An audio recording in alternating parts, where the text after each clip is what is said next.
Hey there, how are you? I am Clarence and today we'll talk about the best Nintendo Switch games that are on sale right now. We will be covering the UK, Europe, US, Australia, and Canada eShop. But first and foremost, thank you for taking the time to watch this video. If you want to see more of this series, please leave a like, remember to subscribe to the channel, and ring the bell to receive future notifications. Likes and subscriptions help keep the channel alive. First on our list is Crysis Remastered Trilogy. Crysis Remastered Trilogy for Nintendo Switch is an absolute must-play. Crysis games were already fantastic first-person shooters and the remastered version on Switch is stunning. All three games have been updated to look and run better than ever before, and experiencing them in handheld mode will blow your mind. The Crysis Remastered Trilogy is a fantastic collection of ports that deliver the full Super Soldier experience with very few stutters, bugs, or other technical issues. If you buy the trilogy as a whole, you'll get a great shooter action and trilogy that has aged surprisingly well and looks and plays great on Nintendo's hybrid console. Individually, things become a little more complicated. The first two games are easy to recommend, but the third is too short and lacks multiplayer features to keep it interesting. Next is Grindstone.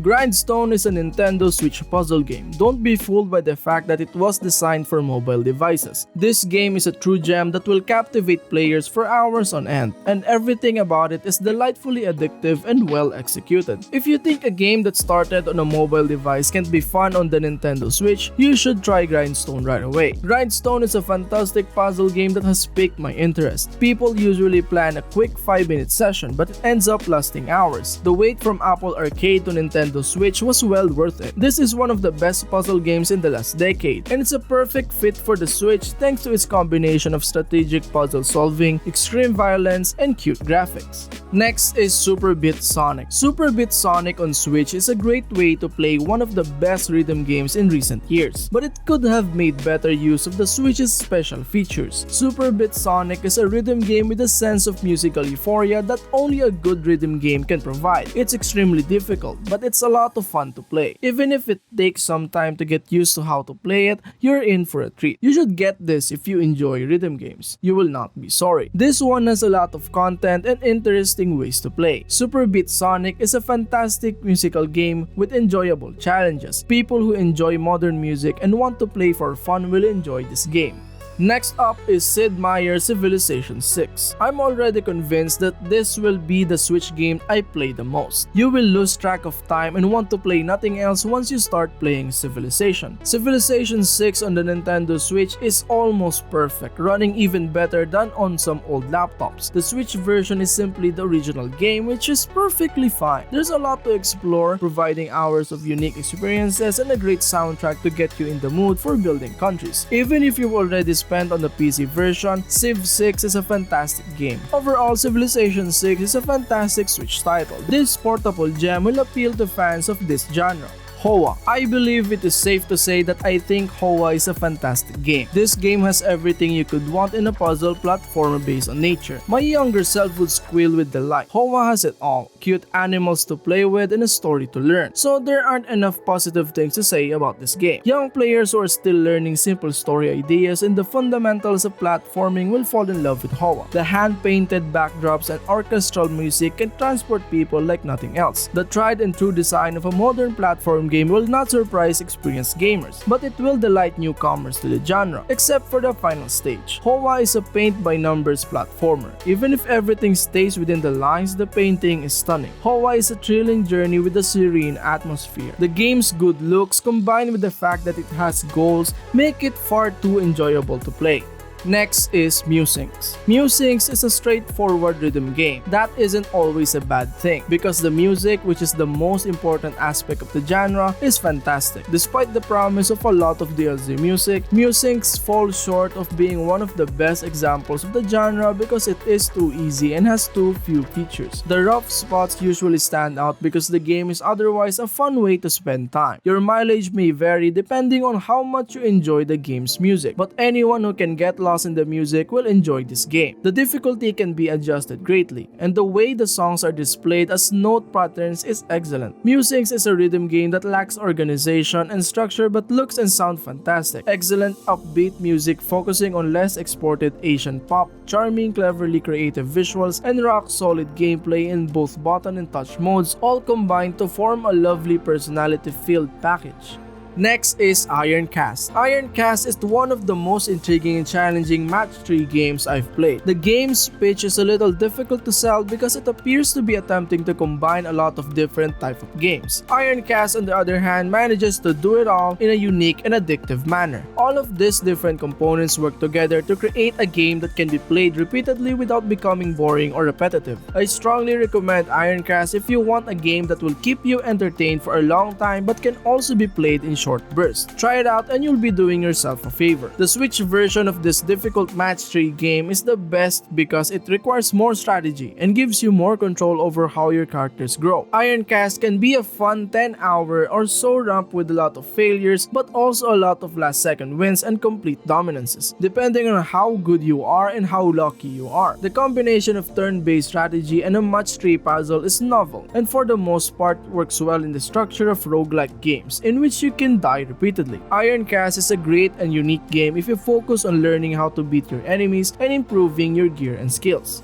Next is Far Lone Sails. Without saying a single word, Lone Sails tells a moving story of hope and perseverance. This is accomplished by balancing style and substance in such a way that the experience feels as good as it looks. You could complain about the short length of the experience, the occasionally perplexing puzzles, and the minor control issues, but once you get into the journey, these issues fade away. I strongly believe you should give it a shot. Far Lone Sails is a lovely little game with a fantastic soundtrack and a journey that includes both stressful and relaxing moments. Far Lone Sails is one of those rare games that can accomplish a lot in a short period of time. It's short enough that you could finish it in 1 or 2 hours, and it has just enough depth to keep you interested without being too dense. It provided me with a pleasant journey to the end of the world, which made me smile and gave me a warm feeling in my heart. Lone Sails looks and sounds familiar to Journey and Limbo, so it's simple to get into on Switch. A depressing journey through a world without people following the end of the world. Next is Crash Bandicoot 4, It's About Time. Despite being difficult and time-consuming to complete, Crash 4 manages to be both a direct sequel to the original 90s trilogy and a modernized reimagining of the franchise. It has the potential to be the best Crash game ever made. If you haven't played Crash 4, this version is good if you don't mind the graphics being reduced. However, because the visuals aren't as sharp and the frame rate is half as fast, it's a little more glitchy and difficult. Crash 4, like all Nintendo Switch ports, has been modified to work on less powerful hardware. Nonetheless, the trade-offs are more than worth it in the end to get a great game with a ton of content that runs on the Nintendo Switch. Overall, it performs admirably on the Nintendo system, and the manner in which it handles everything may surprise you.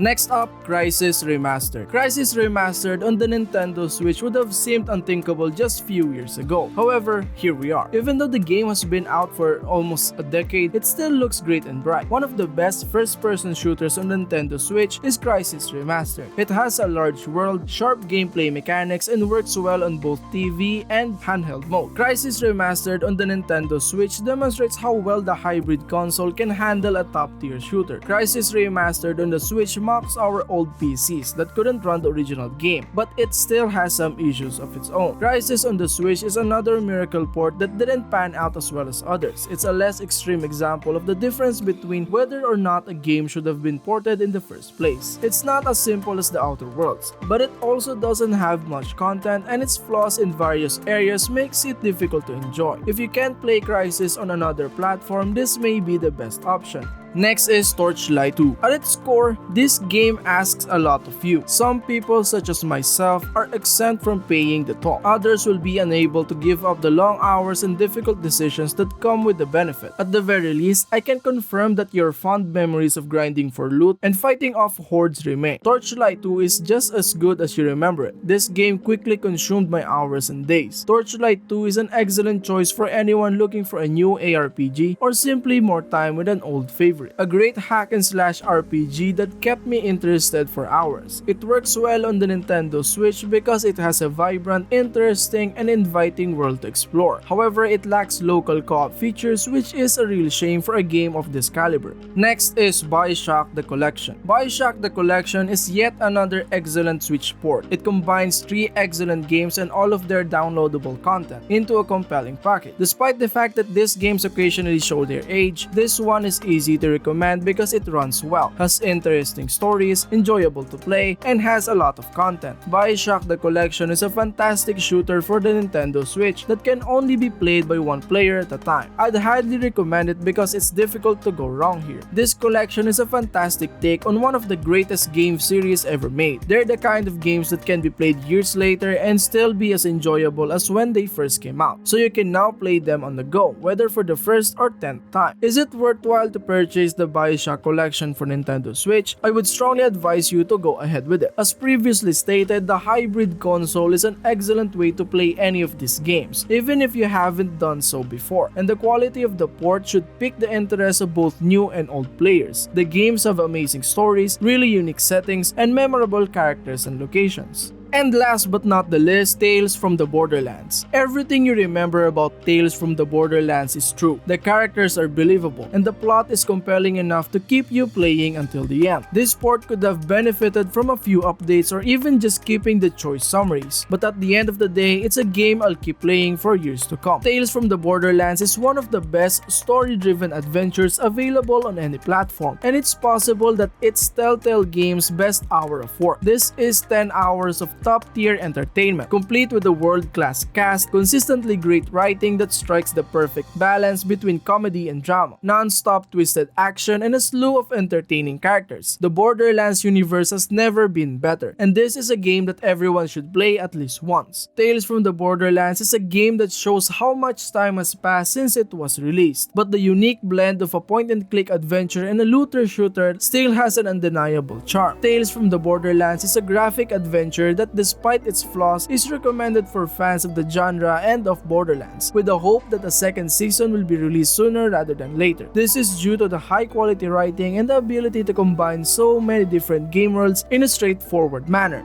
That's all guys, I hope this video was helpful in deciding which game to play, and thank you for checking out the list. Please remember to subscribe and we'll see you at the next one.